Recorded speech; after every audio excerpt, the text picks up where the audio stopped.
buenos días a toda la audiencia. Bienvenidos al tercer día de esta reunión llamada Anuario Cáncer de Mama. En el día de hoy vamos a discutir específicamente cáncer de mama triple negativo, cáncer de mama BRCA mutado y radioterapia en cáncer de mama.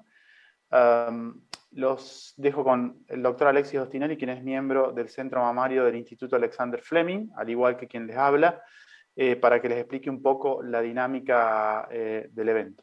Muchas gracias. Bueno, gracias Adrián, buenos días a todos. En el día de hoy le queremos agradecer a la doctora Victoria Costanzo, quien será a cargo de la moderación de la discusión. La doctora es médica especialista en oncología clínica y miembro de la unidad de cáncer de mama del Instituto Alexander Fleming. La doctora Melina Winokur será quien se hará cargo de la presentación de trabajos destacados en oncología durante los congresos del año 2020 y 2021. El tema que nos apaña hoy es cáncer de mama triples negativos y BRCA mutado. La doctora es médica especialista en oncología, actualmente trabaja en el servicio de oncología de la Clínica Universitaria Reina Fabiola en Córdoba. Posteriormente, la doctora Fernanda Díaz Vázquez, médica especialista en oncología radiante y directora médica del Centro de Radioterapia de Ampunes, se hará cargo de la presentación de trabajos destacados en radioterapia y en cáncer de mama. Luego de esto empezaremos con la discusión, junto con la moderación de la doctora Costanzo, estarán formando parte del panel de expertos el doctor Santiago Vela, que es presidente actual de la Asociación Argentina de Oncología Clínica, el doctor Diego Caen, médico oncólogo clínico, director del Departamento de Investigación del Centro Oncológico Riojano Integral, el doctor Ernesto Korbenfeld, médico especialista en oncología clínica, a cargo de la unidad de cáncer de mama del Hospital Británico de Buenos Aires, el doctor Cristian Micheri, médico oncólogo, vicepresidente de la Asociación de Oncología de Rosario, y la doctora Liliana Zamora, jefa de sección del servicio del área de oncoginecología del Hospital de Buenos Aires. Te doy paso, Melina, que puedas hacer tu presentación. Bueno, muchas gracias. Ahí comparto la pantalla. Bueno, muchas gracias por la invitación. Como dijeron, hoy vamos a hablar de cáncer de mama triple negativo y BRCA mutado. Como fueron los días anteriores, este es un repaso de los trabajos más relevantes en San Antonio, ASCO y ESMO 2020 y San Gallen de este año. A la charla la dividimos en 4 partes. En primer lugar, vamos a hablar de la heterogeneidad de los tumores triple negativos, las estrategias terapéuticas y los nuevos biomarcadores que tenemos. Como segundo lugar, vamos a hablar de la nueva ola de la inmunoterapia y su rol en neoadjuvancia. En tercer lugar, vamos a hablar de nuevos agentes como anticuerpos como el govitecan sacituzumab y el rol de los IPARP en los próximos escenarios. Bueno, como sabemos, los tumores triple negativos son muy heterogéneos. Y dentro de este gran grupo de tumores triple negativos tenemos distintos subgrupos, basal-like inmunoactivados, basal-like inmunosuprimidos, tumores mesenquimales, tumores con receptores de andrógenos, y también sabemos que cada uno de estos subgrupos va a tener su terapia dirigida. Por ejemplo, los basal-like, que suelen ser BRCA mutados, los IPARP o la inmunoterapia, principalmente en los inmunos activados. Y la idea o el gran desafío que tenemos es cómo encontrar el mejor biomarcador para poder darle el tratamiento oportuno a estas pacientes, sabiendo que es una enfermedad agresiva, un tumor agresivo. Entonces, me pareció importante como remarcar el rol que están teniendo los biomarcadores, principalmente en este grupo tan heterogéneo como son los tumores triple negativos. Y como un biomarcador que me pareció importante y que se discutió bastante este año son los TILs. Sabemos que tanto los tumores ER2 como los triple negativos tienen TIL altos, y sabemos ya que los TILs tienen un factor pronóstico bueno, y ya lo sabemos a eso. Un estadio 1 de triple negativo con TILs alto tiene una excelente sobrevida, 5 años, pero lo que se está cuestionando es si podemos pasar de ser un factor pronóstico a convertirse en un factor predictivo, principalmente para la inmunoterapia. Y hay muchos estudios que están desarrollando esto, principalmente este es un Keynote 173, que estudia la relación de los TILs en respuesta con el pembrolizumab y quimioterapia en triple negativo en escenario neoadjuvancia, y hay otro similar en escenario avanzado. Acá podemos ver en distintos escenarios, en enfermedad temprana o después del primer régimen de quimio o segundo régimen de quimio, según el valor de PDL1, cómo van respondiendo. Y en este otro gráfico vemos los mismos escenarios según el TILS. Y vemos que claramente es más sensible el TILS. Entonces, es un poco a donde va apuntado, no a reemplazar el PDL1, pero a lo mejor a acompañar el PDL1 y que el TILS también empiece a ser un valor predictivo para respuesta a la inmunoterapia. Este es otro trabajo con 2.000 pacientes triple negativos en adjuvancia, donde los TILs fueron positivos para factor predictivo de quimioterapia también. Según las guías en San Galen 2019, ya el panel de expertos recomiendan los TILs de rutina para triple negativo como factor pronóstico. Pero un poquito de nuevo a lo que vamos es el rol que va tomando y que aparentemente es a donde nos vamos moviendo, que van a ser factores predictivos para inmunoterapia. Y entrando tal vez en lo más interesante de triple negativo de estos congresos, la gran ola de inmunoterapia. En esta diapositiva quiero como resumir a dónde estamos parados ahora con la inmunoterapia. Ya conocemos dos trabajos importantes para triple negativo en avanzado, que es el KEYNOTE 355 con pembrolizumab, el IMPASSION 130 con atezolizumab, que ambos fueron positivos para PFS con la inmunoterapia en el escenario avanzado. Vamos a hablar después del IMPASSION 131 con atezolizumab, que no pudo obtener los mismos resultados, y un poquito hacia donde nos estamos moviendo, y lo más importante tal vez que se ha discutido en este año, es el rol de la inmunoterapia en la neoadjuvancia. Dos estudios muy grandes que fueron positivos, KEYNOTE 522 con pembrolizumab, y el IMPASSION 031 con atezolizumab, NeoTrip con atezo, y el SHEPARD nuevo con durvalumab. Aquí es donde va a ir tal vez más enfocada la charla.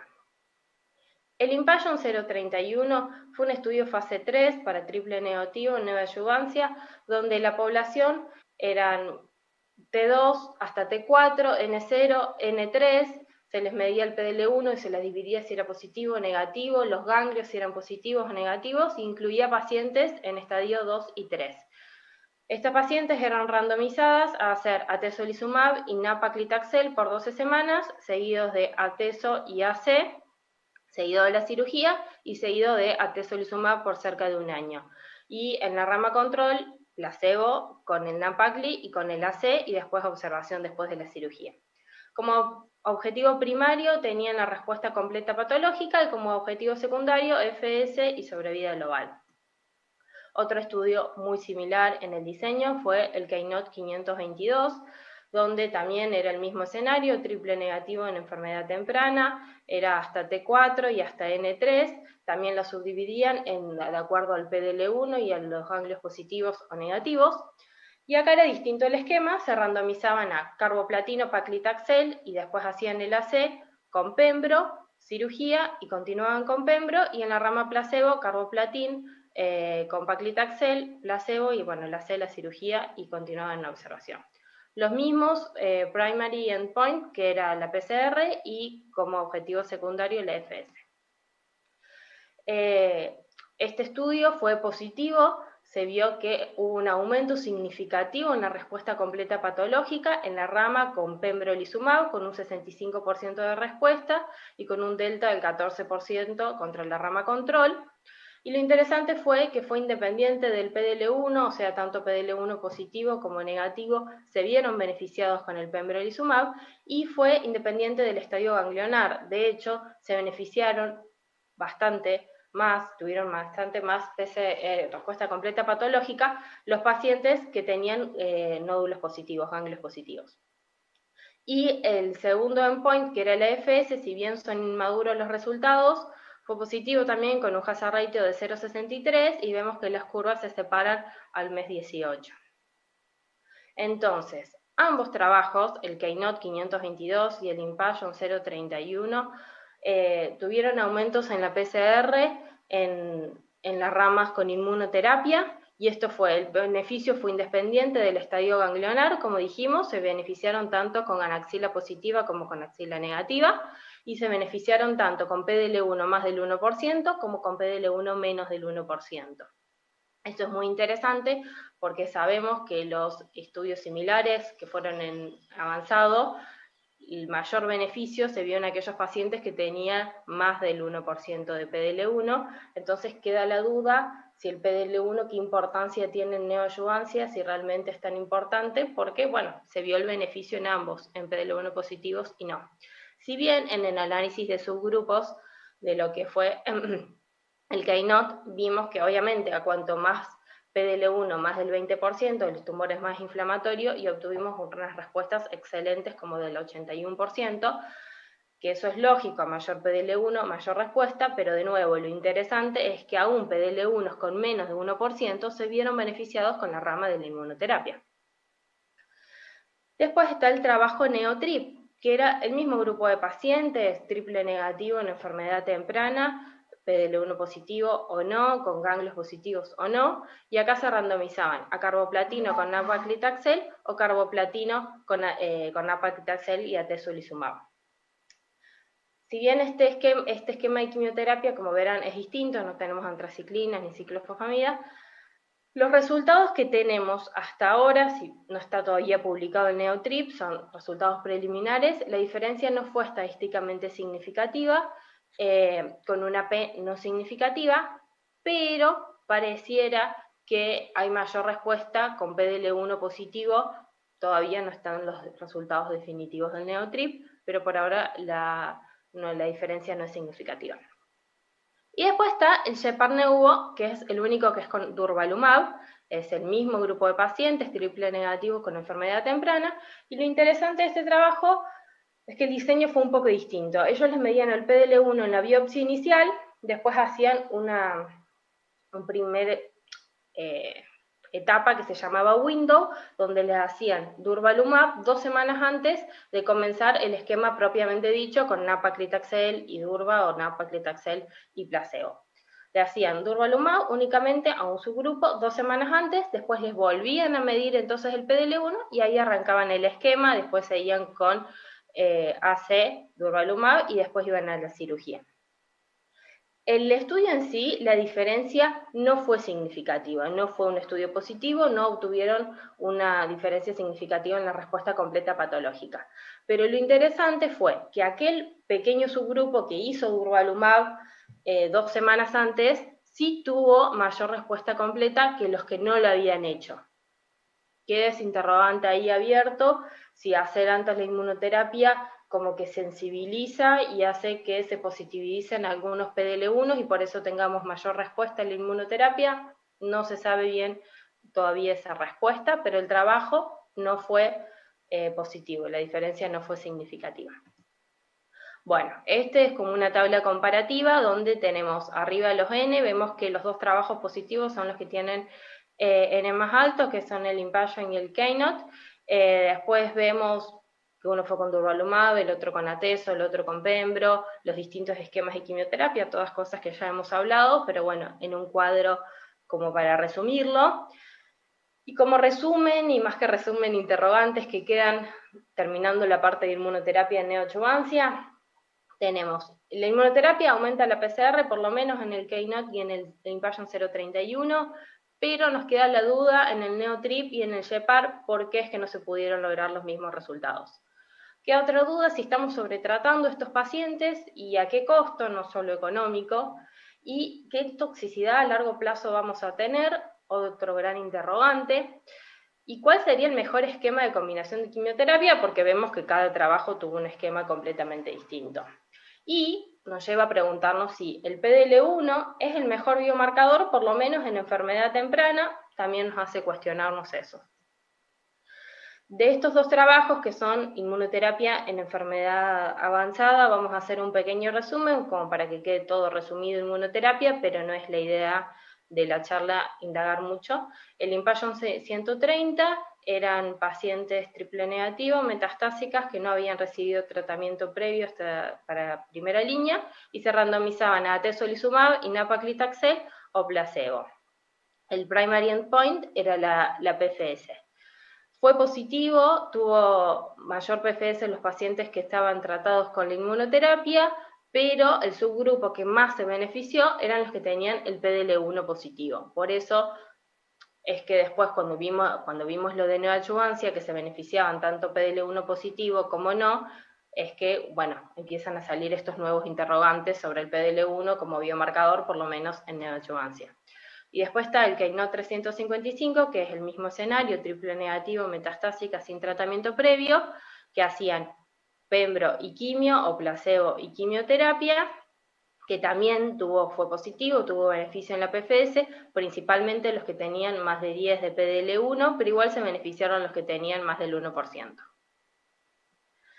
Y entonces sale el Impassion 131, tratando de imitar el 130, pero en vez de con nab-paclitaxel, que es bastante más costoso, con paclitaxel. Era el mismo grupo de pacientes, triple negativos, metastásicos, sin tratamientos previos, y se hacía tesolizumab y paclitaxel o placebo con paclitaxel. Este estudio no fue positivo, no tuvo mejora ni en PFS, ni en sobrevida global, ni siquiera en el grupo de PDL1 positivo. Entonces ahí se abre otra pregunta, si realmente la diferencia entre el 130 y el 131 es solamente la diferencia que hay entre nab-paclitaxel y paclitaxel, o hay otra diferencia en la población, en cómo se diseñó el estudio. También queda esa duda, pero bueno, en avanzado habría que usar nab-paclitaxel porque paclitaxel solo no tuvo beneficios en PFS ni en sobrevida. Para ir cerrando inmunoterapia, nos quedan más dudas que certezas. ¿Cuál es la contribución de la inmunoterapia en adjuvancia? ¿Qué grupo de pacientes van a tener el máximo beneficio? ¿Cuál sería el mejor régimen de quimioterapia con inmunoterapia? ¿Y qué va a pasar si hay una recurrencia luego de haber hecho algún anti-PDL1 o anti-PD1? ¿Cómo los vamos a tratar? ¿Van a responder nuevamente? ¿Cómo vamos a amplificar las respuestas de las células T metastásicas? ¿Y qué combinaciones de quimioterapia van a ser las menos mielosupresoras? Todos estos interrogantes quedan abiertos después para hablar con el grupo de panel de expertos. Como nuevos agentes tenemos el govitecansa-cetuximab, que es un anticuerpo conjugado contra el TROP2. TROP2 es un receptor de membrana que se expresa en todos los subtipos de cáncer de mama y está vinculado con un peor pronóstico. Este anticuerpo tiene ligado el SN38, que es el metabolito activo del irinotecan, quimioterapia. Entonces, lo interesante es que, bueno, cuando el anticuerpo se une al receptor del TROP2, se liberan estos metabolitos intra y extracelularmente, produciendo la apoptosis no solo de la célula a la cual está ligada, sino de todo el microambiente. Este estudio, ASCENT, fue el estudio donde se probó el govitecansa-cetuximab, un estudio fase 3, y lo interesante que eran pacientes triple negativo, metastásicas, pero con por lo menos 2 líneas de quimio en enfermedad avanzada. Son pacientes politratadas, bastante politratadas, y se randomizaban a hacer el mejor esquema elegido por el equipo médico a cargo o el govitecansa-cetuximab, que se hace día 1 y 8 cada 21 días. El primary endpoint era la PFS y como secundario la sobrevida global. Este estudio fue sumamente positivo, tuvo una PFS de 5,6 meses versus 1,7 meses en la rama de tratamiento médico, con un hazard ratio de 0,41, y lo interesante fue que tuvo aumento en la sobrevida global de 12,1 meses contra 6,7 meses, con un hazard ratio de 0,48 y una P significativa. Estamos hablando de sobrevida global en cáncer de mama triple negativo metastásico después de por lo menos 2 líneas de quimioterapia, lo cual es muy prometedor. Y como reacciones adversas, la verdad que no fueron muy distintas a las que podemos tener con casi cualquier esquema de quimioterapia que usemos en tercer línea de metastásico: neutropenia, anemia, diarrea, náuseas. Fueron pocas las que hubo en grado 4, así que se llega a la conclusión que es un agente seguro. Entonces, como conclusiones de este nuevo anticuerpo conjugado, que fue probado en el estudio ASCENT, se demostró que el govitecan sacituzumab tiene una mejoría significativa con respecto a la quimioterapia estándar como agente único para triple negativo metastásico, con una mediana de SLP de 5,6 meses, una sobrevida global de 12,1 mes, muy importante, beneficio en todos los subgrupos, fue bastante bien tolerado con un perfil de toxicidad manejable, y hay muchos estudios ongoing, primero con el govitecan pasarlo a adjuvancia o neoadjuvancia en triple negativo, y también están estudiando el govitecan en pacientes con receptores hormonales positivos. Y entrando ya a la última parte de la charla, tumores triple negativo y BRCA mutados. Bueno, ¿qué sabemos? El 20% de los tumores triple negativos tienen una mutación en el gen BRCA1, y las mutaciones en el gen BRCA1 dentro de estos subtipos que hablábamos de triple negativo principalmente son basal-like. La edad promedio son chicas muy jóvenes, de 30 a 40 años, con estos tumores normalmente agresivos. BRCA1 y BRCA2 se asocian con una mejor PFS después de la cirugía y la quimioterapia con antraciclinas y taxanos. Sabemos cómo es el síndrome hereditario de cáncer hereditario y ovario, que tienen más riesgo de tener un tumor contralateral, de tener cáncer de ovario, de páncreas, de melanoma, de próstata. Y es muy importante, y quiero aprovechar esto para recalcarles que muchas veces esta es la única oportunidad que tenemos para estudiar a estas pacientes, y hay que hacerlo lo más correcto posible, no solo para un buen asesoramiento genético familiar, sino también para darle el mejor tratamiento, porque hoy en día cualquier mujer con cáncer de mama triple negativo, con o sin antecedentes heredofamiliares de menos de 60 años, debería recibir asesoramiento genético, pero aparte necesitaríamos pedirle un panel multigenético, donde veamos los otros genes de la recombinación homóloga, no solamente BRCA1 y BRCA2.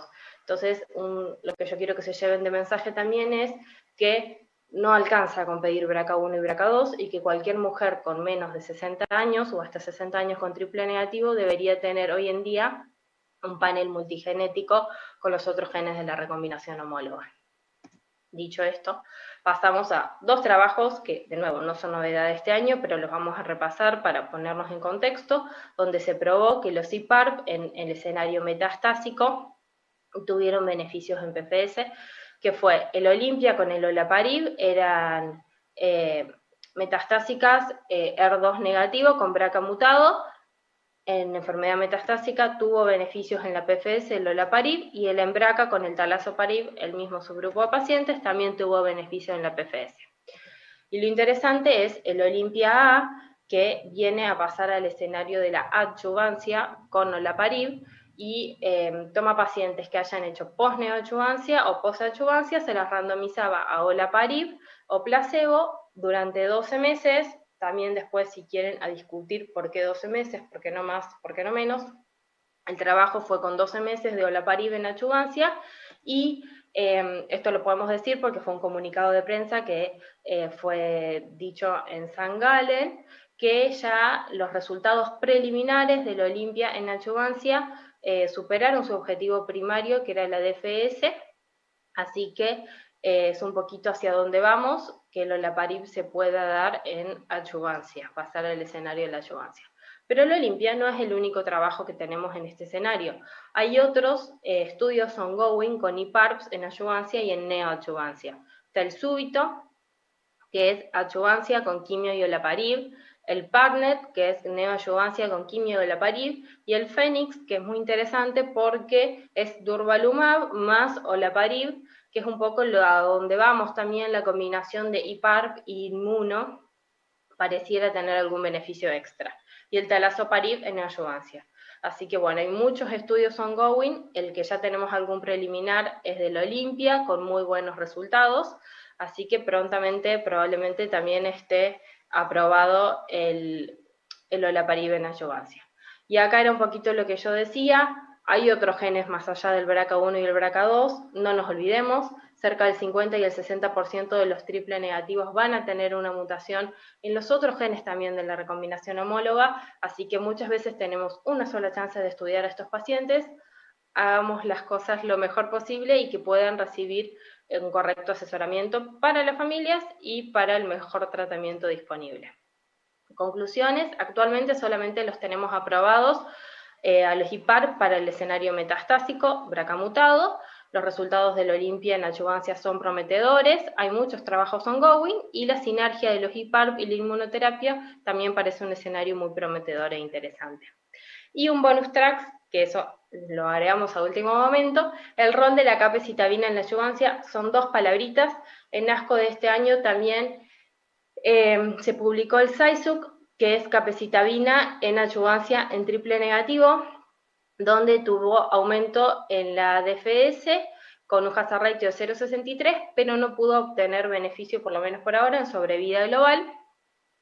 Y para contextualizar qué otros estudios tenemos de capecitabina en triple negativo, el CREATE-X, que no es literalmente escenario de adyuvancia, es enfermedad residual después de neoadyuvancia, pero bueno, claramente fue positivo.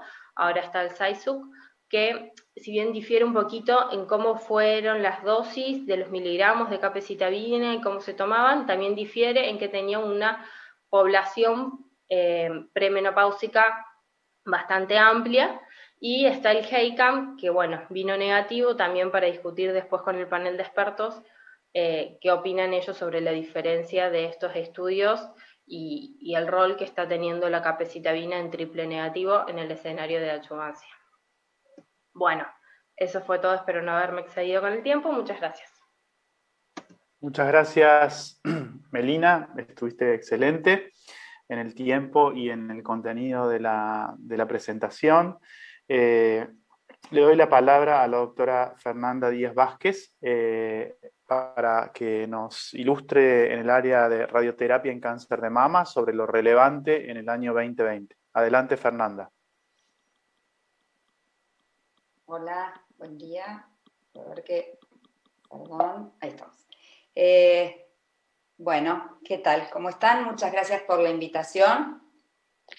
En honor al tiempo, voy a presentarles 2 trabajos que fueron presentados, uno en el Congreso de Radioterapia Americano, en Lastro, y el otro en San Antonio. Son 2 trabajos que pertenecen a 2 etapas distintas del cáncer de mama. El primero es un trabajo post-neoadyuvancia y el segundo un trabajo en etapas iniciales de carcinoma in situ. Bueno, el primer trabajo entonces es un trabajo de la Universidad de Florida. Ellos hacen un análisis de los trials del NSABP de neoadyuvancia y evalúan la heterogeneidad de los resultados en pacientes que son clínicamente axila positiva y alcanzan la respuesta completa patológica post-neoadyuvancia. En el escenario de la adyuvancia para pacientes con ganglios positivos, tenemos evidencia clara de nivel 1 que la radioterapia mejora la sobrevida específica y la enfermedad, el riesgo de enfermedad a distancia. Pero en la neoadyuvancia el panorama, digamos, no es tan claro. El NSABP B51 es un trabajo en curso próximo a publicarse, que en realidad intenta dar claridad en este grupo de pacientes, que son ganglios positivos clínicamente, es decir, pacientes N1 al momento del diagnóstico y que negativizan la axila posterior al tratamiento sistémico neoadyuvante. Este grupo de pacientes N0 post-neoadyuvancia es randomizado a radioterapia sí y radioterapia no en regiones ganglionares posterior a la cirugía. Y plantea este trabajo que les presento hoy. El grupo de pacientes, entonces, que alcanza la respuesta completa axilar post-neoadyuvancia, el NSABP no discrimina en 2 grupos, ¿sí?, que podrían tener distintos riesgos. Y ellos intentan hacerlo, es decir, el grupo de pacientes que va a alcanzar la respuesta completa patológica en mama y axila, y las pacientes que, si bien alcanzan la respuesta completa en axila, persiste enfermedad en la mama post-neoadyuvancia. Entonces, la hipótesis de este trabajo es, en las pacientes que tienen ganglios positivos clínicamente de inicio y que alcanzan la respuesta completa patológica en axila post-neoadyuvancia, pero que tienen persistencia de enfermedad mamaria, si van a tener peor pronóstico que las que alcanzan la respuesta completa global en ambos sitios. Para ello, analizan los trials de neoadjuvancia vigentes, el NSABP 18, 27, 40, 41, teniendo en cuenta que el 18 y el 27 son trials más antiguos, que no han incluido la radioterapia adyuvante, no está permitida, es más, el 70% de las pacientes son N0, y tampoco incluye pacientes HER2. El NSABP B40 y B41 sí incluye la radioterapia, pero la deja a criterio del grupo tratante. El B40 no incluye, o sea, incluye pacientes HER2 negativas y el B41 con enfermedad HER2 positiva. Teniendo eso en cuenta, entonces, podemos decir que ellos generan históricamente 3 grupos de respuesta, dos ¿sí? de respuesta completa en axila. Perdón, ¿sí? Fernanda, ¿me escuchás? ¿Sí? ¿Fernanda? Sí. Creo que no están pasando las diapositivas. ¿Vos estás dándole OK a las diapositivas? Sí. ¿No pasan? No están A ver. pasando. No, quedamos. ¿No se ven? Quedamos en la diapositiva inicial de heterogeneidad, o sea, el título. No sé si la gente de Sencas está por ahí para asistir. Bueno. Vuelvo. ¿Cómo estamos ahí?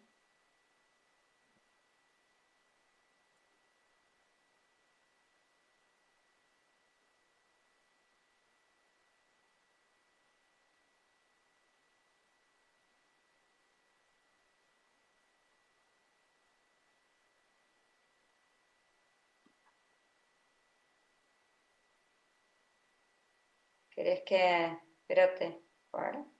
Vos tenés la charla igual. A ver.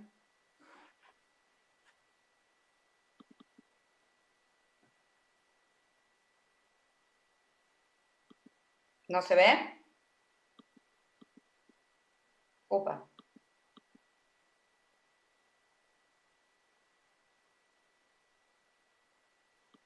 A ver, espera. ¿Y ahí? ¿Tampoco? No, tranquila, Fernanda, que la pueden pasar ellos. Vos le das Bueno, sí, porque yo se las pasé. le das el seguimiento, claro. Bueno, disculpen, la verdad. No, por favor. Sabemos que en el tema este de la virtualidad los problemas técnicos ocurren. Por suerte estamos todos conectados, hay buena conexión, solamente es... Y tenemos el soporte detrás de Sencas que permite también que digamos, las charlas las puedan pasar ellos. La frase es la clásica de Tuzán, ¿no? Puede fallar. Retomá desde donde te sientas cómoda, Fernanda. A ver, ahí no la ven. Reseteé todo y puse todo de nuevo. Ah, bueno, listo. Sí, no, sí, dale, a ver. Bueno. ¿Se ve ahí? No. No, bueno. Entonces...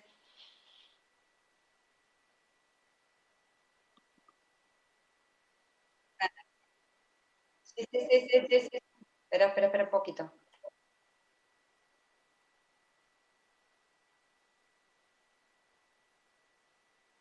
Sí. Espérate.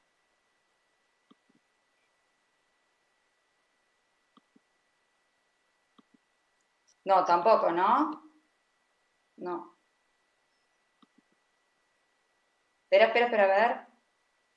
Intento. No, porque si no voy a... Intento de nuevo. No, se me va. Ahí estás, ¿eh?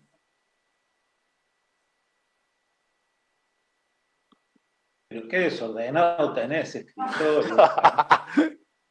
Desordenado ¿Cuántas Sí, charlas, no, Fernanda? no, está linda, che, pero no puedo, mira.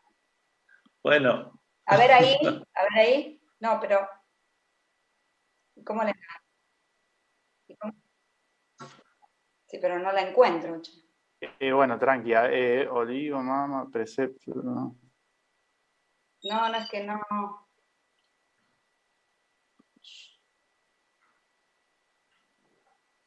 Wait, a ver ahí.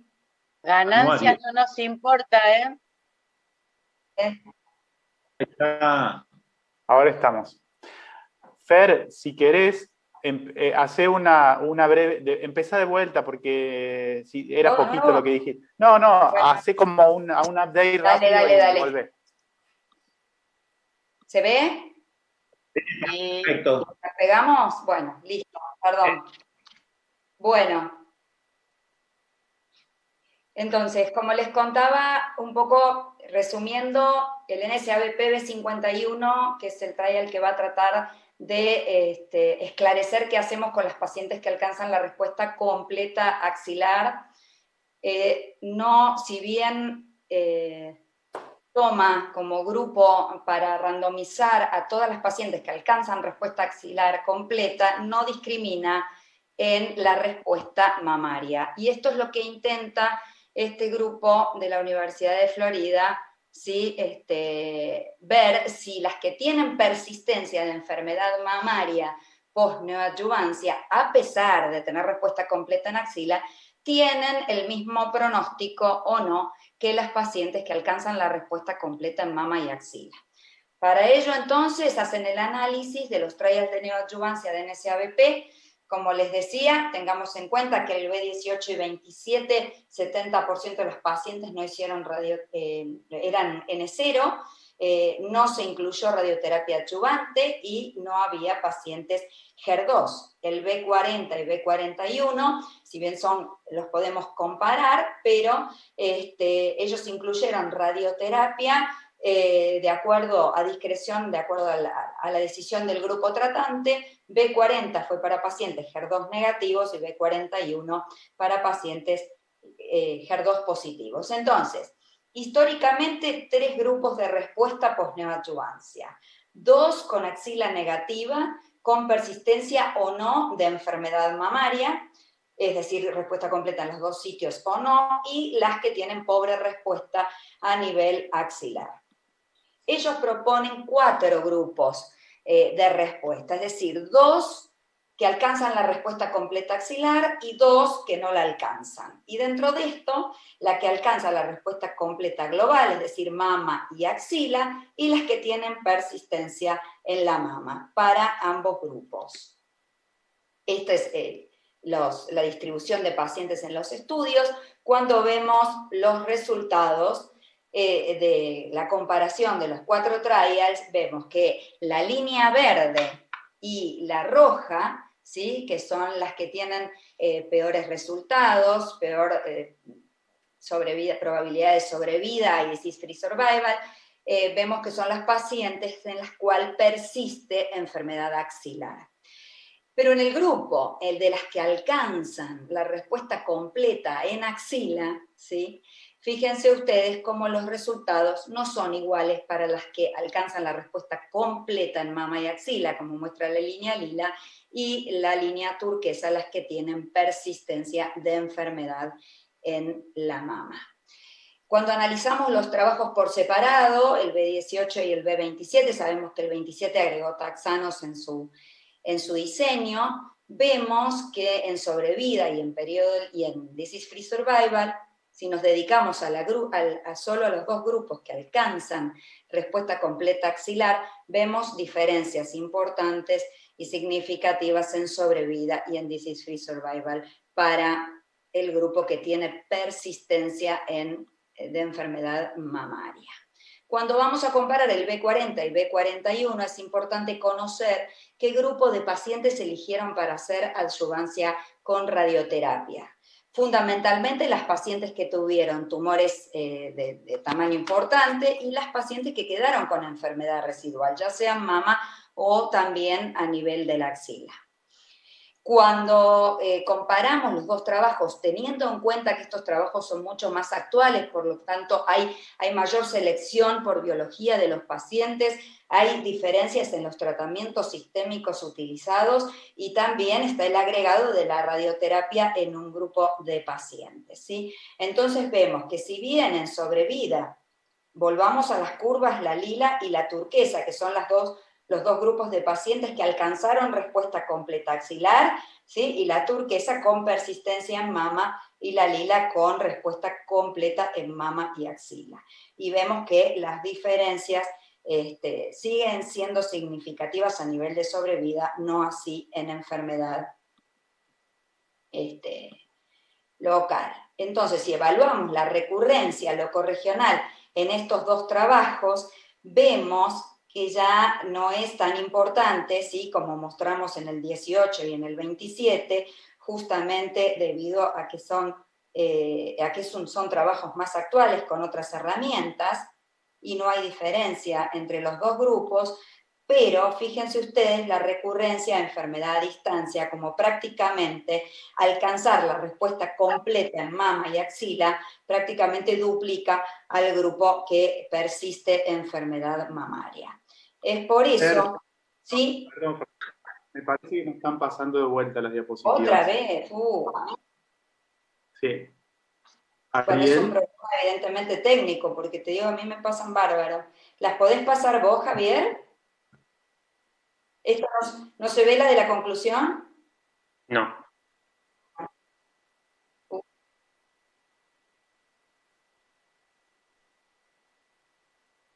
Vuelvo. Decirle a tu marido que te compre otra máquina, Fer, por favor. Pero, esta es la mía, Santi.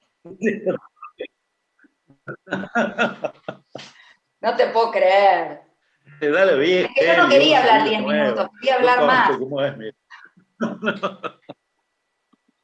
Bueno, a ver. Vamos a ver.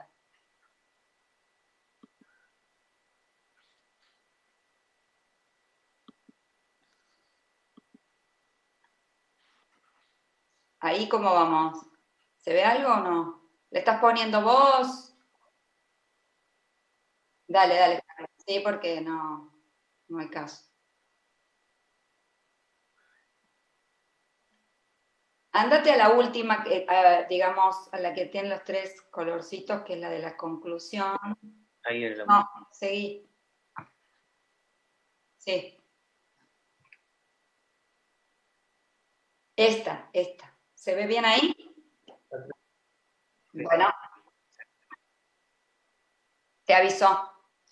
Bueno, entonces, este trabajo concluye, ¿sí? Que si tomamos las conclusiones del B18 y B27, ellos lo que nos dicen es que aunque se obtenga la respuesta completa axilar, cuando queda enfermedad residual en la mama posneoadyuvancia, esto empeora la sobrevida con relación a las pacientes que alcanzan la respuesta completa en ambos sitios. Y comparando el B40 y B41, además de esta conclusión, ellos agregan que hay un alto riesgo de recurrencia a distancia. Es por ello que ellos dan la alerta, ¿sí?, de que seamos cuidadosos a la hora de omitir la radioterapia ganglionar en las pacientes que tienen persistencia de enfermedad mamaria, aunque alcancen la respuesta axilar. Este tratamiento, este trial me pareció muy lindo para cuando tengamos que leer la letra chica del NSABP B51 y tengamos en cuenta que están todas las pacientes agrupadas en N0 sin discriminar las que persiste enfermedad mamaria. Sigamos, Javier. El segundo trabajo, como dije, es en otra etapa del cáncer de mama, es en tumores in situ no bajo riesgo y el agregado de radioterapia adyuvante. Es un trabajo en grupo fase 3 de un grupo australiano. Como sabemos, el que tenemos vigente es el trial del ARTI-Eugene 9804, que es el de pacientes de bajo riesgo. Pero este es para el subgrupo de mayor riesgo de recurrencia. Sigamos.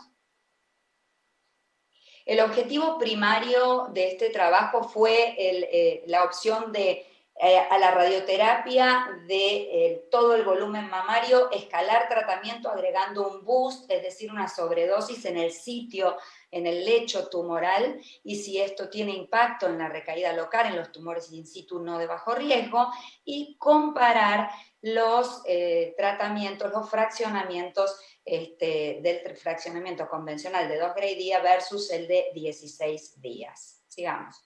Próximo. La racionalidad de este trial es que la radioterapia en el volumen mamario después de la cirugía conservadora para tumores in situ reduce el riesgo de la recaída local y que no hay nivel de evidencia alto para cuál es el óptimo régimen o fraccionamiento de radiación que debemos utilizar para los tumores in situ, a pesar de que están incluidos en el último consenso de hipofraccionamiento de la Sociedad Americana. Próxima. Entonces, bueno, estos son los objetivos secundarios, donde está la toxicidad radiante. Seguimos. Y en los criterios de elegibilidad de los pacientes, como dijimos, no bajo riesgo, es decir, por algún motivo no pertenecen al trial RTOG 9804, ya sea por edad, por tumor palpable, por enfermedad multifocal, por tumor mayor a 2,5 centímetros o bien por márgenes más escasos. Próxima. La randomización A, digamos, la primera randomización es comparar el fraccionamiento convencional de 25 días versus 16 días y el escalamiento agregando un boost en ambos esquemas de tratamiento. Seguimos.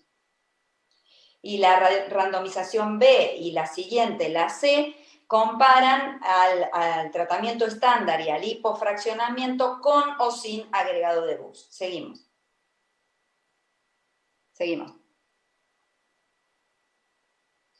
Bueno, estas son las características de los pacientes, como les conté. La próxima.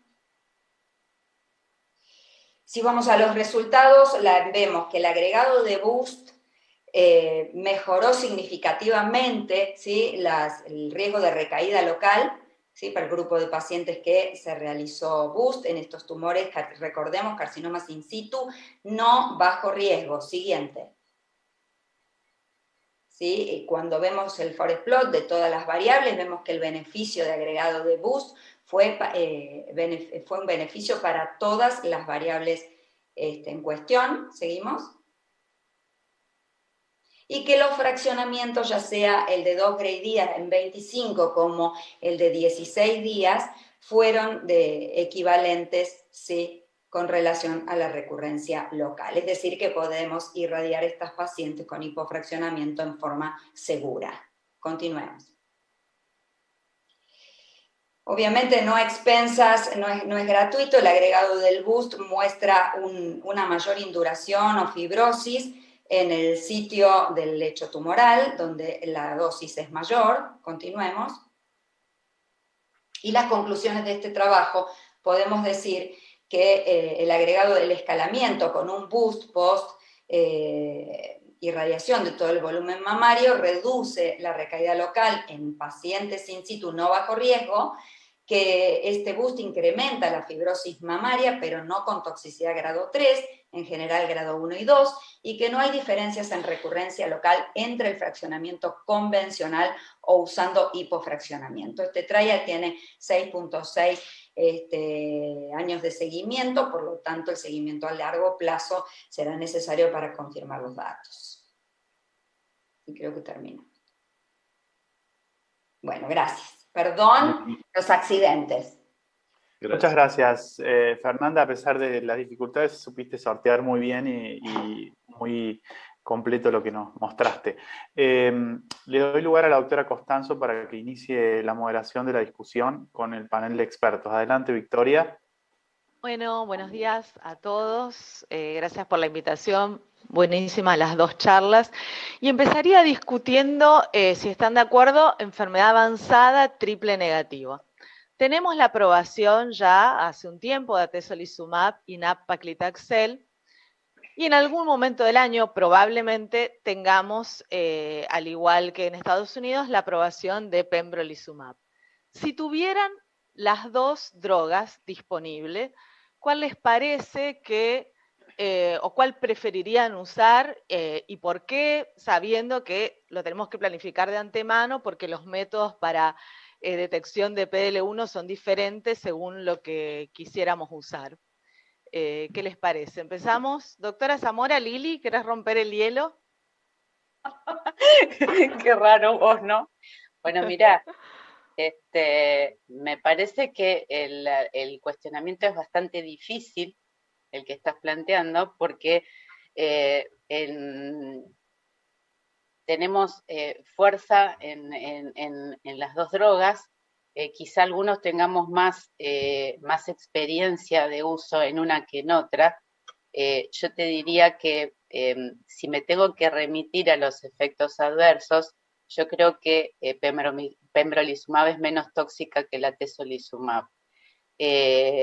Y creo que es muy difícil decir en el triple negativo cuál es el nicho que va a ocupar cada paciente. Dentro de las charlas que estuvimos hablando, estuve recordando que nos olvidamos de la vieja ciclofosfamida, que no sé si recuerdan que en el Geparocto fue propuesta como de gran uso porque tiene gran poder antiangiogénico. Ahora, ¿en qué pacientes vamos a elegir hacer esta droga?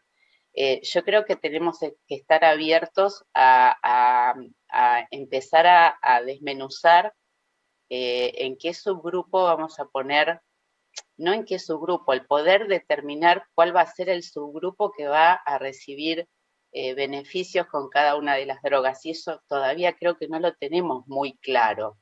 ¿Cuál va a estar mejor con atezo? ¿Cuál con pembro?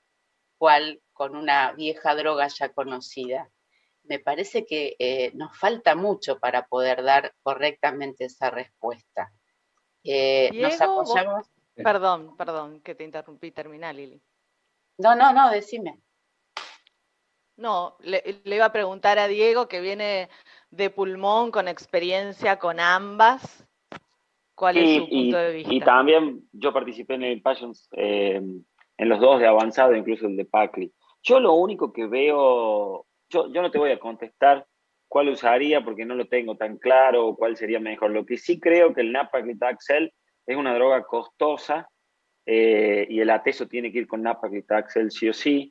El pembro, bueno, habrá que ver el compa. Entonces, ahí veo que a lo mejor el acompañante es el que puede llegar a complicar un poco, pero no creo que haya una definición ya de si una va a ser mejor que otra. Creo que dependerá del centro, dependerá de un montón de cuestiones, más que si uno es mejor que otro. Victoria, Esto, Ernesto, sí. En mi opinión va a depender del tipo de paciente. Una paciente con estadio 4 o con un intervalo libre de enfermedad mayor a 12 meses, mi elección va a ser nab-paclitaxel más atezolizumab, porque en el estudio Impassion 130 se mostró ventaja en supervivencia global, que es uno de los objetivos principales que tenemos los oncólogos. En cambio, si tenemos una paciente que tiene una recurrencia rápida, con un intervalo libre de enfermedad menor a 12 meses, mi elección va a ser gemcitabine, carboplatino más pembrolizumab. Primero porque no está demostrado la ventaja con atezolizumab más nab-paclitaxel. La desventaja que todavía veo en el estudio Keynote 355, que tenía dos objetivos primarios ese estudio, es que si bien es claramente beneficioso en seguridad libre de progresión, aún no están publicados el otro objetivo primario del estudio, que es sobrevida global. Cuando se presenten los datos de sobrevida global, quizás cambie de opinión. Y lo que también es importante es que la decisión de qué esquema vamos a utilizar la tenemos que tomar en el momento de determinar el PDL1, porque no son intercambiables la positividad del PDL1. Perfecto. Y yendo a esto de lo... Perdón, Vicky, con respecto a esto otro, creo que también nosotros lo que tuvimos fue como un boicot en la experiencia con el atezo, porque recordá que cuando empezamos a usar en la clínica el atezo, se nos obligó a usarlo con el Pacli. Y a algunos nos quedó un poquito un sabor amargo, que después eso fue respaldado con el trial, donde no entendíamos muy bien por qué nos iba mal. O sea que recién ahora, recién te diría, entre mediados del año pasado y es donde podemos reforzar el justificativo de por qué necesitamos sí o sí el partener del trial. Por eso recuerdo los casos que yo tuve que tratar, donde la verdad la experiencia fue totalmente negativa, y eso también influyó en la decisión. De ahora en más, como dice Ernesto, obviamente tenemos el soporte, pero nos costó mucho, y en el medio fueron casos que no son un dato menor, son pacientes que se quedaron sin la verdadera oportunidad.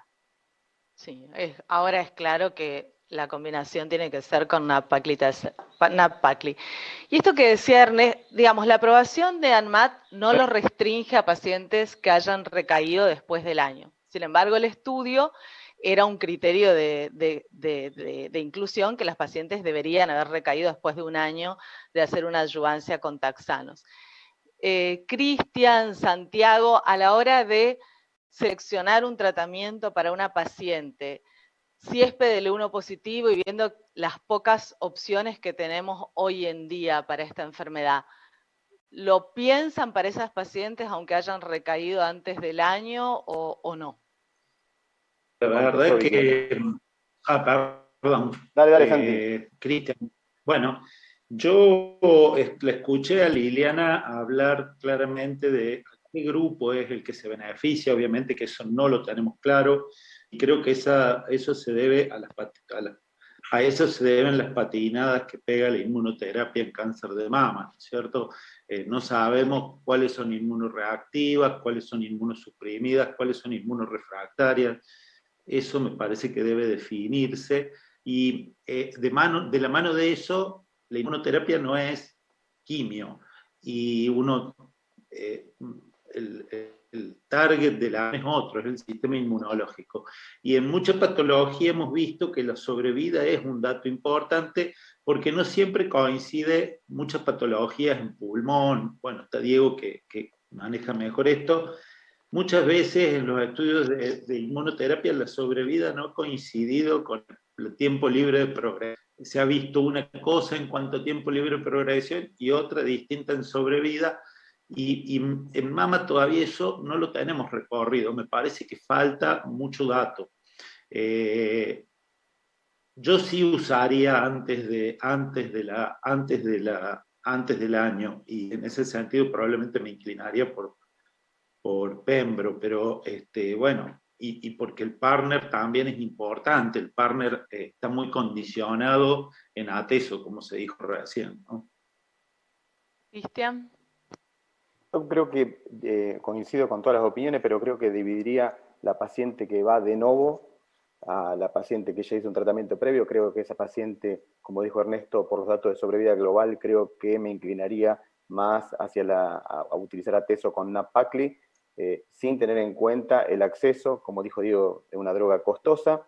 Y en aquellas pacientes que recaen, creo que la combinación va a depender sobre todo de lo que hizo en adyuvancia. Y si generalmente hizo el taxano y recaen, uno podría utilizar el carbogemcitabina combinado con pembrolizumab.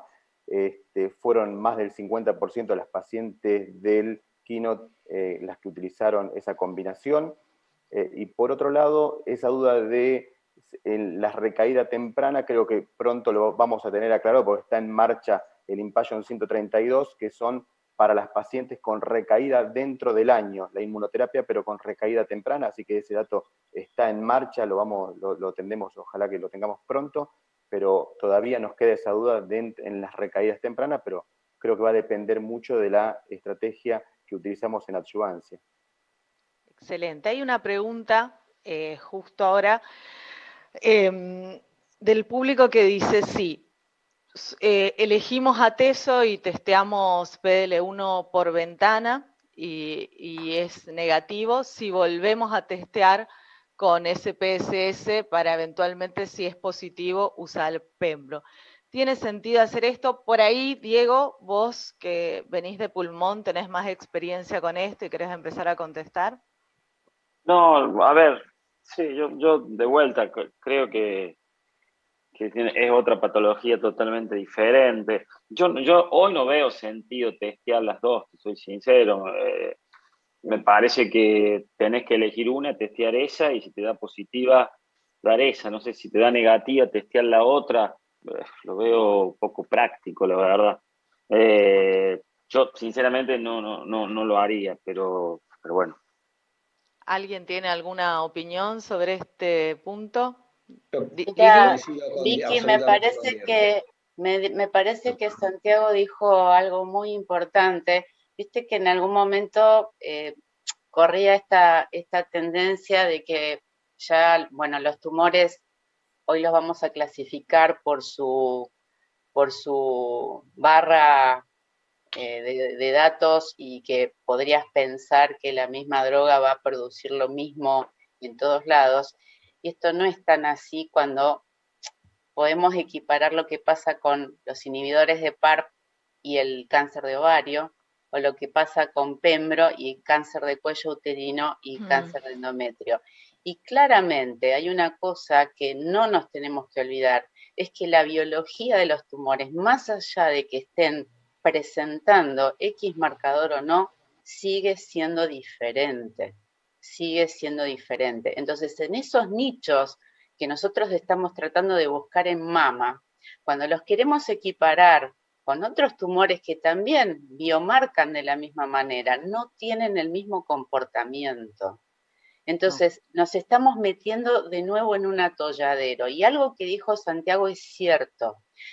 En todos los keynote en donde el Pembro se mete en todos los tumores, por ejemplo, en cáncer de cuello uterino se lo usa como monodroga, y no todas las pacientes te da la sensación, a mí me da la sensación de que le falta algo al esquema, porque no es quimio. Como dice Santiago, no es quimio.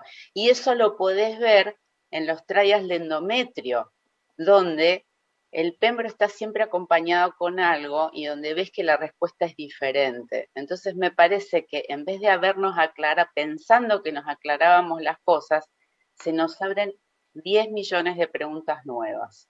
Sí, tal cual. Es como vos decís. Sí. Una acotación, que en realidad en la actualidad tal vez en lugar de ver qué ventana vamos a usar, está también bastante claro de que la expresión de PDL1 difiere según el sitio de metástasis que uno la testee, con lo cual ya hay un trabajo también publicado interesante por Rugo, en el cual llamativamente algunos sitios viscerales tienen poca expresión de PDL1, o sea que si uno va a testear sobre la metástasis de elección, ganglio, piel, y luego óseo obviamente que no, y visceral como el hígado llamativamente tiene poca expresión de PL1, preferible el tumor primario, así que me parece que hay que tener en cuenta eso en la práctica diaria también. Yo no sé si va a haber algún estudio que compare que si una de las determinaciones es negativa, la otra puede ser positiva, ojalá exista, pero hoy por hoy me parece que va a estar un poco más perfilado la decisión de qué ventana usar según el tiempo en el que haya recaído la paciente y el partener que uno vaya a usar. Eso va a dirigir un poco cuál es la ventana que uno quiere usar, si con el conteo de 10 o el de 1. Y la otra cosa, Adrián, que no sabemos es qué va pasando con el PDL1 a medida que lo vamos usando en la consecución de los ciclos. No tenemos idea de qué es lo que pasa. Y de hecho creo que está hecho el análisis del Impassion, se presentó en un ESMO, me parece, hecha la medición con ventana y con SPSS, y es bastante coincidente, no hubiese cambiado la indicación. Para movernos un poco, sí. Una sola cuestión más es el tema TILS, que, digamos, el hacer inmunoterapia en TILS positivo en mama y la presencia de TILs infiltrantes implica PD-L1 positividad, digamos, en general, ¿no? Hay un acompañamiento de las dos cosas, y eso está con fuerza siendo arrastrado como valor predictivo, ¿no? Entonces habrá que ver también qué pasa con eso. Me parece que de estos trabajos se tiene que sacar mucha información que todavía no la estamos viendo publicada, que es la información de los estudios que se han hecho dentro de los trabajos con las muestras y demás, ¿no es cierto? Ver cuáles son los tipos de tumores que responden, cómo funcionan las TILs. Eso me parece que nos está faltando un poco, ¿no? Ojalá podamos tener esa información a lo largo del próximo año. Y moviéndonos al otro marcador predictivo que tenemos, de lo poco que tenemos en cáncer de mama triple negativo, que son las mutaciones. Viendo que las aprobaciones tanto de talazo como de olaparib son para pacientes con mutación BRCA, y teniendo en cuenta los costos de estas determinaciones, en enfermedad avanzada exclusivamente, sabemos que, como lo mostró Melina, lo ideal es tener paneles, porque hay muchas pacientes, por ahí más, que tienen mutaciones que no son BRCA. En la práctica, ¿qué hacen? ¿Piden panel? ¿Piden solamente BRCA? Si piden panel y hay una mutación no BRCA, ¿se plantean usar alguna de estas drogas de inhibidores PARPs?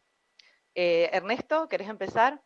Sí, habitualmente pedimos paneles, donde además de BRCA1 y BRCA2 están otros genes que tienen relación con el mecanismo de reparación homóloga.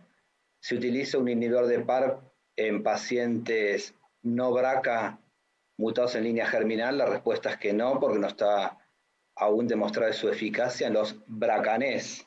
Es un subgrupo de tumores de mama que está en activa investigación si los PARP van a ser, si los inhibidores de PARP finalmente van a ser útiles o no en esa subpoblación. Pero aún hoy no está demostrada su clara eficacia, y por eso las entidades regulatorias no lo han aprobado. ¿Están de acuerdo todos con lo que dice Ernesto? ¿Alguno lo usó, Sí, por ejemplo, en una mutación PALB2 o CHEK2? En ASCO, viste que presentaron un estudio que fue una prueba de concepto. Incluso creo que después se dio en el ASCITO, en alguna, creo que lo dio Jorge, un estudio interesantísimo que es el TBCR 048, algo así se llama, que fue una prueba de concepto con 45, 50 pacientes, y los dividió en dos cortes y analizó las mutaciones genéticas y las mutaciones somáticas. Y vio que había en el subgrupo de PALB2 con mutaciones germinales, había una alta tasa de respuesta, con lo cual el trabajo concluye con una hipótesis que dice, bueno, en este grupo quizás podría utilizarse los inhibidores del PARP, pero fue un estudio muy chiquito con una prueba de concepto para esa población en una respuesta donde todavía no la tenemos. O sea que hoy en día, si bien sabemos que es mejor tener paneles, si solo podemos secuenciar BRCA o por el plan de un laboratorio o por costos, estaríamos cubiertos. Te corté, Diego, no sé qué querías decir. No, Santiago. Ah, Santiago, te corté. No, yo me acuerdo de haber visto algún trabajo en donde, digamos, los pacientes que tenían BRCA1, BRCA2 respondían, y los que tenían PALB, y de ahí en más el resto, poco y nada. No recuerdo cuál era el trabajo, pero bueno. Es el que dice... Es el TBB, sin lugar a dudas. Exacto. Sin lugar a dudas, creo que hay que hacer panel, no hay ninguna duda. Me pregunto si eran suficiente la cantidad de casos con alteraciones menos frecuentes como para sacar conclusiones. Habría que repasarlo, pero realmente el PAL también respondía, ¿no? Entonces, eso me parece interesante. Y otra pregunta interesante, para que se las hago a ustedes, perdón Vicky, te asumo tu rol. Si usaron platino, ¿usan inhibidores PARP? Bueno, si fueron resistentes a platino, no. Si fueron sensibles a platino, es una opción. Santiago, no sé si uno aplica el mismo... De vuelta con el tema de comparar, comparando ovario con mama, digamos que las respuestas que nosotros hemos visto con inhibidores de PARP en ovario no se parecen a las de mama. Y una cosa que dijo Melina, que me pareció súper importante, lo súper rescatable de esa parte de su charla es que nosotros no estamos midiendo un receptor de estrógeno ni un HER2. El acompañamiento genético es súper importante, y la otra es cómo nos vamos a parar frente a la paciente a la que le vamos a dar la consejería o vamos a pedirle un panel, porque acá estamos hablando como si estuviéramos pidiendo un marcador. Y lo ideal, que también es la otra cosa que se nos mezcla con todo esto, que muchas veces nos pasa que nos llega una paciente con un resultado de un BRCA, donde tampoco tuvo un asesoramiento genético y no supo por qué se lo hicieron. Entonces, ¿qué vamos a hacer con estas pacientes? Son pacientes que deberíamos elegir punzar, hacer neoadyuvancia, pedir el panel. ¿Qué ordenamiento deberíamos hacer en estas pacientes? Porque también el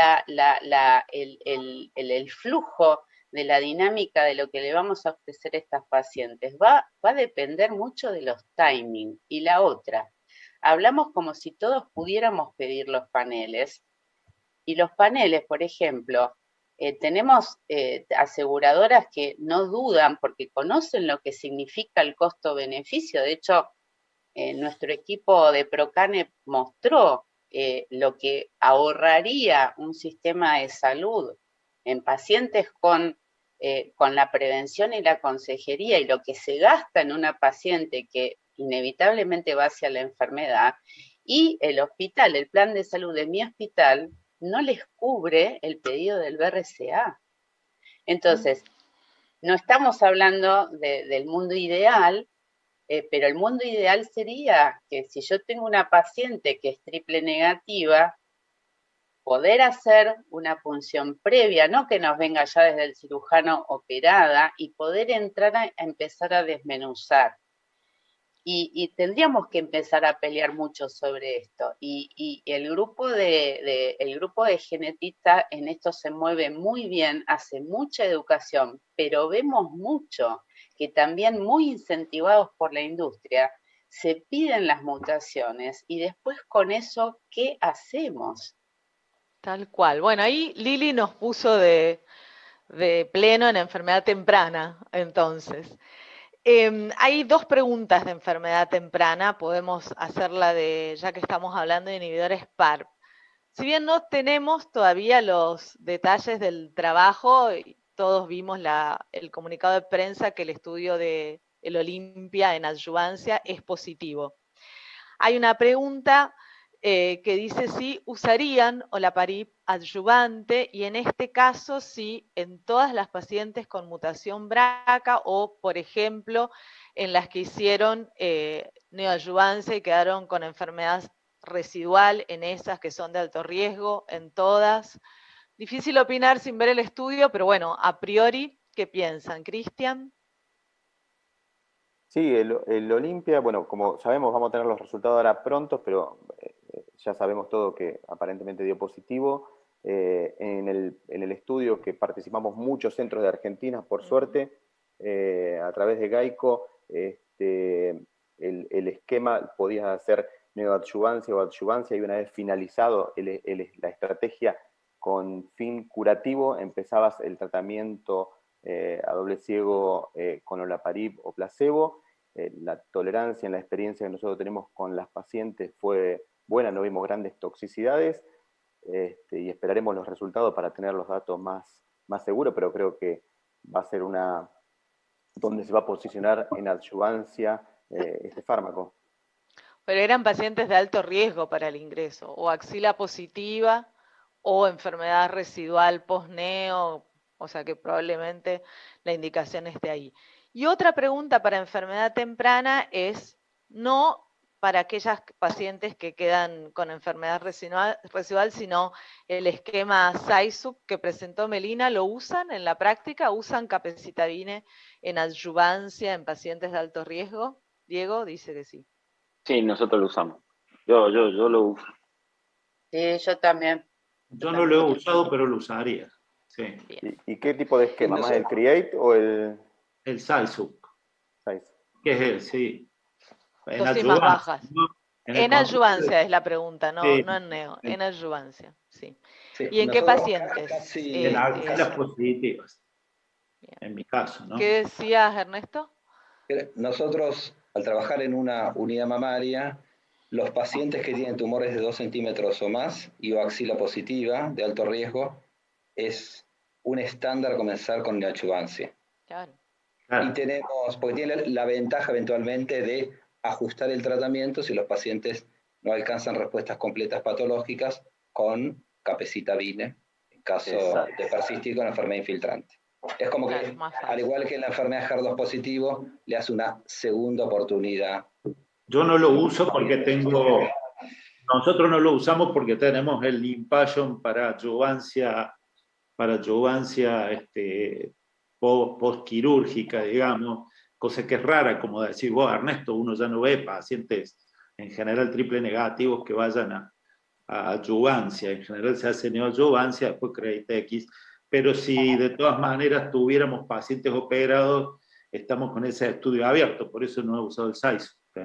Sí, nosotros también tenemos el estudio abierto sí, y tenemos ahí una estamos acá. consideración ética de cómo tratar a esos pacientes. Nosotros en pacientes locorregionalmente avanzados, igualmente hacemos neoadyuvancia a pesar de tener el estudio. El otro día mandaron los datos de reclutamiento de la estudio y de la screening y vienen bastante flojos, obviamente, porque no son pacientes que lleven a neoadyuvancia. Y hablando de neoadyuvancia, sí, todos coincidimos en que estas pacientes tienen que hacer neoadyuvancia porque uno les puede cambiar el pronóstico. Con el objeto de lograr PCR, ¿usan platino? Yo sí. ¿En qué momento? ¿Siempre?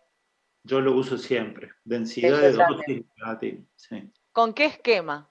¿Con antraciclina, secuencial, directamente sin antraciclina? Hacemos AC denso y después hacemos Taxol carbo semanal, ¿no?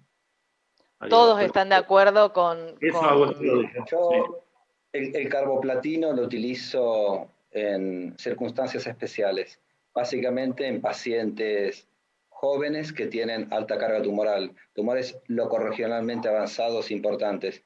En una paciente de 50 años con un tumor de 3 centímetros triple negativos, utilizo densidad de dosis con antraciclina seguido de Pacli semanal y no utilizo carbo.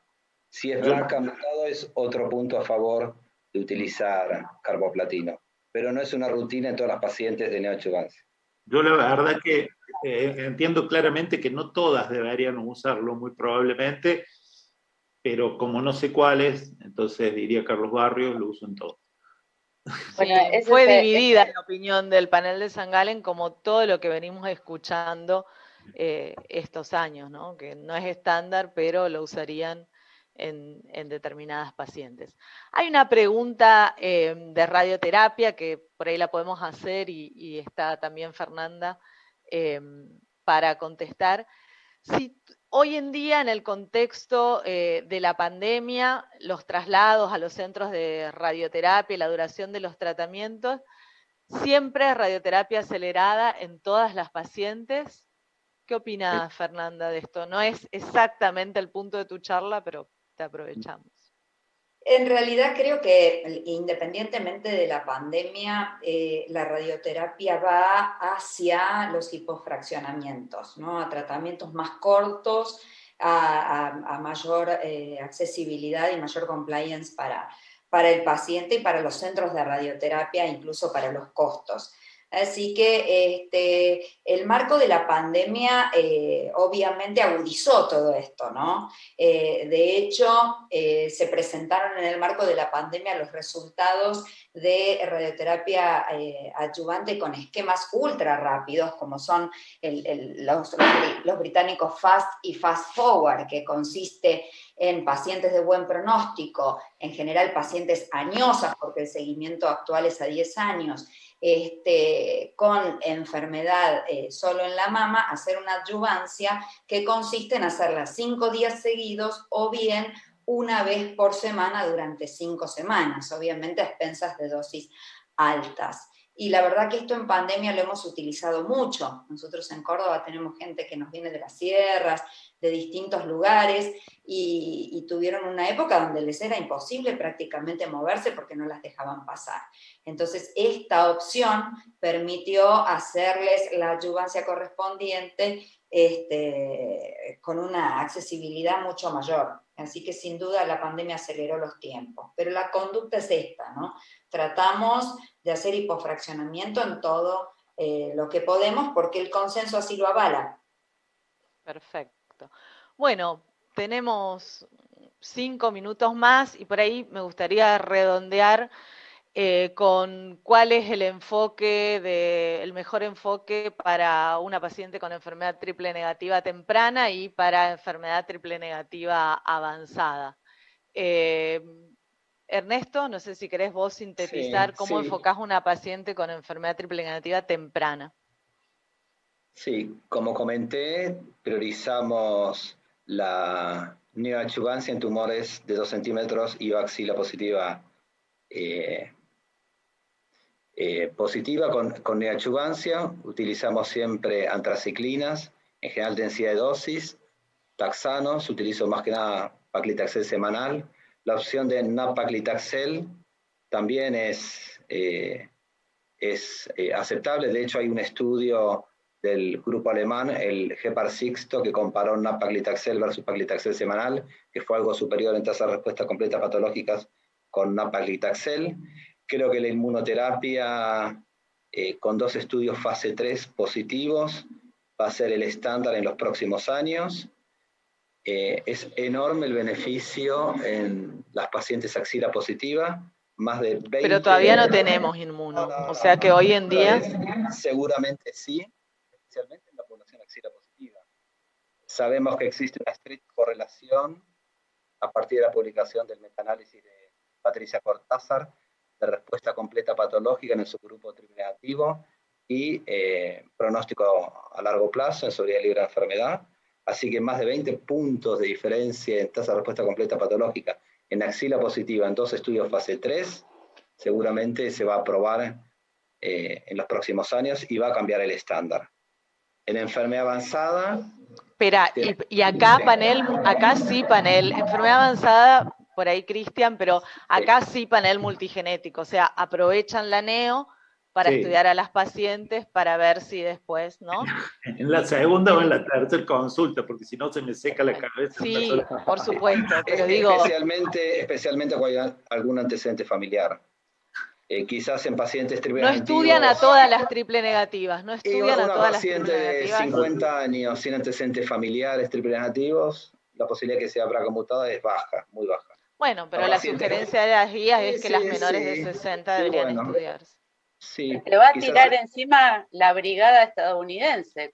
Sí, las genetistas. Bueno, sí. Bueno, y en enfermedad avanzada, Cristian, ¿cuál es el enfoque en enfermedad avanzada? La secuencia terapéutica, perdón. Sí. Agrego esto del número de consulta en la que lo digo, porque hay que saber que demora un tiempito y que es muy bueno para la planificación quirúrgica. Por eso es que tampoco me puedo demorar mucho más allá de la segunda. Por eso. Por ahí le tenés que decir todo en la primera consulta, pues te va a preguntar. En la primera le digo. En la primera le digo, tenemos que tener el yo, Santiago, te recomiendo que hagas como mi grupo, que tenemos el PROCANE, entonces tiene la consulta con el PROCANE, entonces a mí no se me seca más la lengua con eso. Entonces, sí, asesoramiento. Lo que pasa es que por ahí no, o sea, vos estás en un lugar grande, pero por ahí no está disponible en todas partes. Entonces, a veces nosotros también, pero hay veces que el oncólogo tiene que hacer todo. Bueno, y en enfermedad avanzada, Cristian, secuencia terapéutica. ¿Qué pedís? ¿Cómo encarás el tratamiento de una paciente con cáncer de mama metastásico? Primera línea y secuencia. En esto, sin dudas, que también coincido con enviarla a la paciente a asesoramiento genético. Por suerte nosotros tenemos, así que se nos seca menos la boca que a Santiago. No, yo tengo también. Santiago tiene. Y también dividimos principalmente si es una paciente de novo o recaída tras una adyuvancia. En la paciente De novo empezaríamos con una primera línea, si es PDL1 positivo, con inmunoterapia. Dejaríamos quizás para la paciente con BRCA a posteriori usar un inhibidor de PARP. Posteriormente, generalmente utilizamos cualquier quimioterapia. Dentro de la elección, la eribulina creo que es una de las elecciones que tenemos.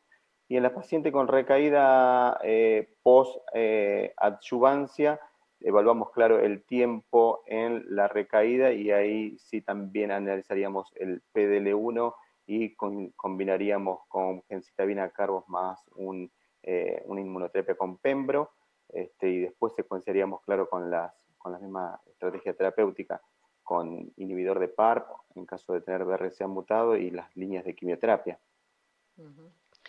No nombramos sacituzumab govitecan porque no lo tenemos disponible. No sé si lo tendremos en algún momento de este año, pero bueno, calculo cuando lo tengamos vendrá ahí en segunda y tercera línea. No sé si estamos en tiempos.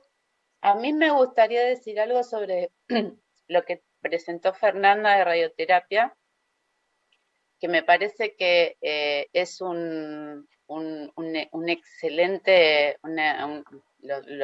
excelente oportunidad de repensar y de tener como primera elección el lipofraccionamiento pensando en las pacientes, porque como yo siempre digo, la verdad es dinámica, no teníamos demasiados dogmas con la radioterapia. Y hoy por hoy podemos darle a las pacientes un mejor tratamiento con la misma eficacia, con menos costo, con menos toxicidad y con menos tiempo también, porque el tema de los traslados no es lo mismo acá que en Estados Unidos.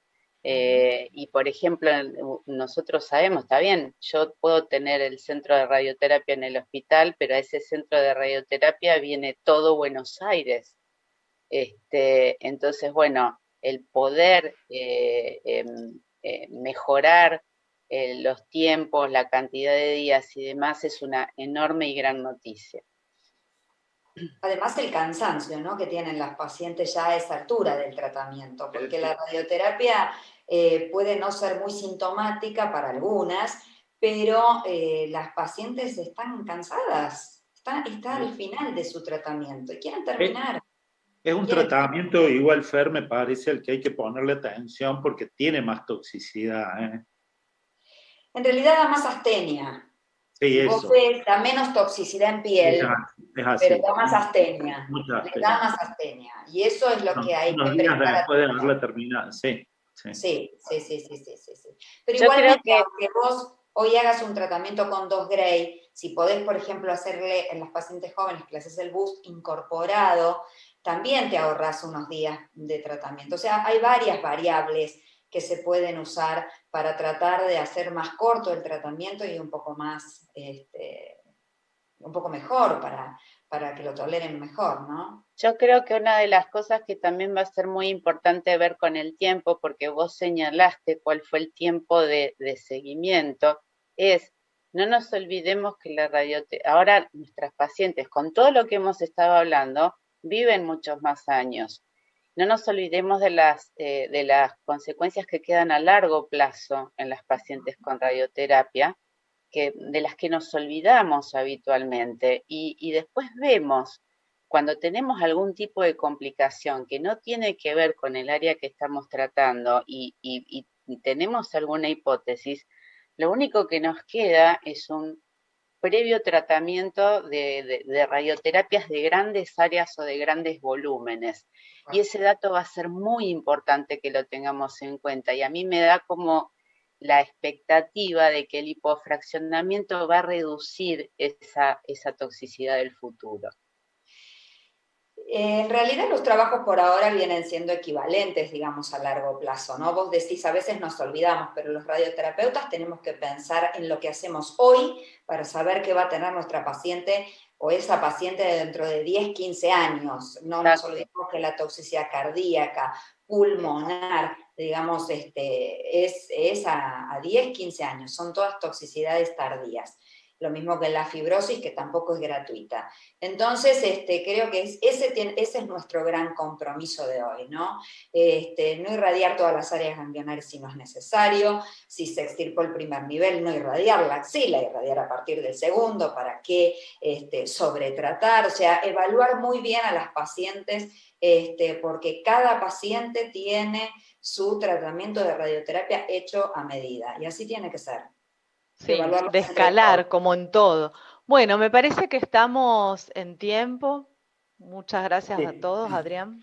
Estamos en tiempo, les agradezco a todos los del panel y a los disertantes que presentaron el enorme aporte, digamos, que han hecho para esta reunión.